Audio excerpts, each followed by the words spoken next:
Shift करते हैं इसको कि भाई हमने बैक जनरेशन की बात करी, वो चैलेंजिंग है, डार्क साइड है, दिख रहा है, जो अगली आने वाली जो जनरेशन है हमारी, उसके बारे में क्या सोचते हो? आई मीन बच्चे हैं वो या तो यहाँ पैदा हुए हैं या बहुत छोटे थे तब आ गए हमारे साथ यहाँ पे, राइट? राइट। वही I mean to start with, जैसे हमने पहले बात करी कि वो एक अलग कल्चर में रेज हो रहे हैं, तो we have to be first of all prepare. ये एक तो हमें प्रिपेयर होना है कि मतलब ये इनका जो जिस सोसाइटी में ये है, क्योंकि Canada is a multi cultural society.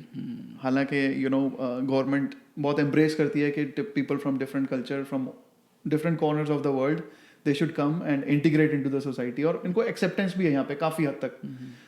I don't know कि बाकी कंट्रीज में जहाँ लोग माइग्रेट करते हैं वहाँ पे इतनी एक्सेप्टेंस है या नहीं है, बट कनाडा में एक डिसेंट लेवल की एक्सेप्टेंस। लेकिन जो भी जहाँ से भी आ रहा है वो एक वेस्टर्न अम्ब्रेला, वेस्टर्न कल्चर का अम्ब्रेला जो है उसके अंडर ही आ रहा है, राइट? अब यहाँ आने के बाद उसमें ढल जाता है कहीं ना कहीं, ढल जाता है, या खासकर नेक्स्ट जनरेशन जो है वो उसमें ब्लेंड होने की कोशिश करती है, क्योंकि when they go to school, unless कि आप ऐसे किसी क्लस्टर में नहीं रह रहे कि जहाँ आपकी कम्युनिटी की एक डोमिनेंस तो नहीं कहेंगे, मतलब मेजोरिटी है।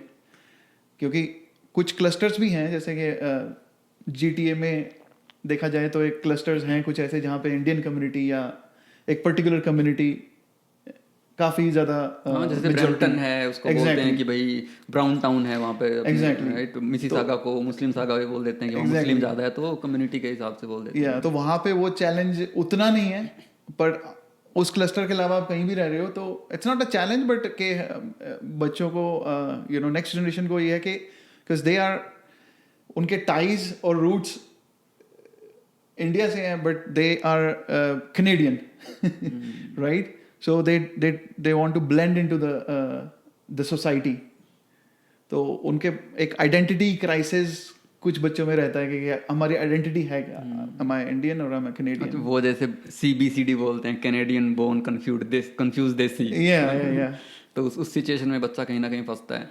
बट उस चीज़ से देखो, हमें जो स्टार्टिंग के जो हम संस्कार की बात करते हैं, राइट, वो हमें अपने जैसे पेरेंट्स से मिले, या हमारे ग्रैंड पेरेंट्स थे, हम लोग गाँव में जाते थे, होली दिवाली या कोई भी फंक्शन होता था उसमें आते थे जाते थे, तो वो सब चीज़ें से हम टच, क्योंकि देखो मेरे पेरेंट्स का जन्म गांव में हुआ लेकिन हम लोग शहरों में आ गए, वो भी माइग्रेशन है, एक तरीके का है, क्योंकि बहुत फर्क है। लेकिन उस माइग्रेशन का इतना इम्पैक्ट नहीं पड़ा कि हम उन संस्कारों से बिल्कुल ही ऊपर उठ गए हो, समझ रहे हो? मतलब कि उससे हम कहीं ना कहीं कनेक्ट रहे।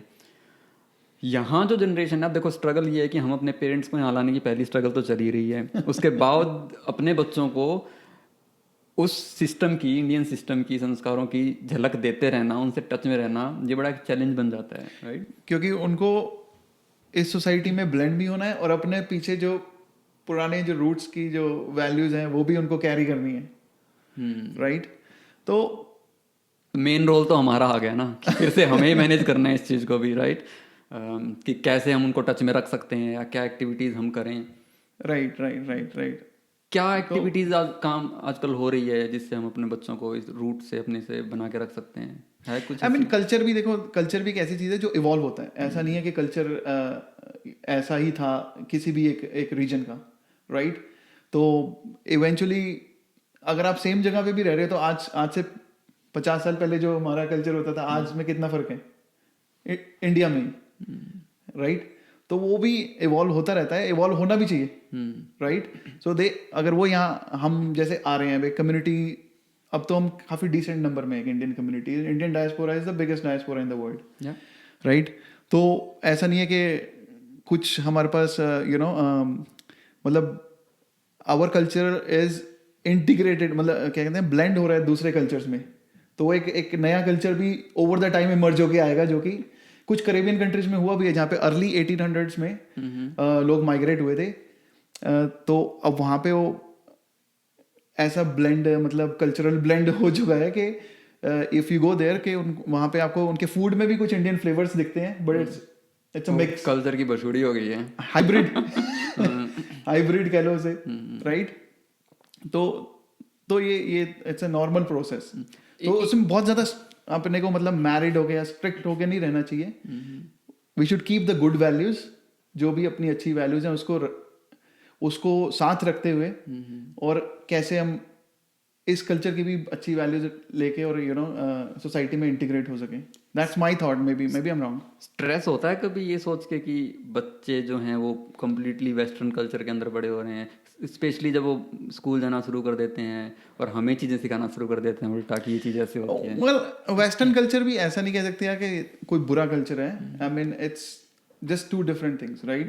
तो मैं तो ऐसे देखता हूँ कि we have a opportunity that we are expose to two different cultures. दो कल्चर्स अपने सामने हैं, तो अपने दोनों में से जो अच्छी चीज़ें पिक करके अपने बच्चों में फीड कर सकते हैं. अगर इसको ग्लास को क्या कहते हैं ना, भरा हुआ देखना है तो पॉजिटिविटी इसमें से आप ऐसे निकाल सकते हो कि पिक बेस्ट ऑफ बोथ.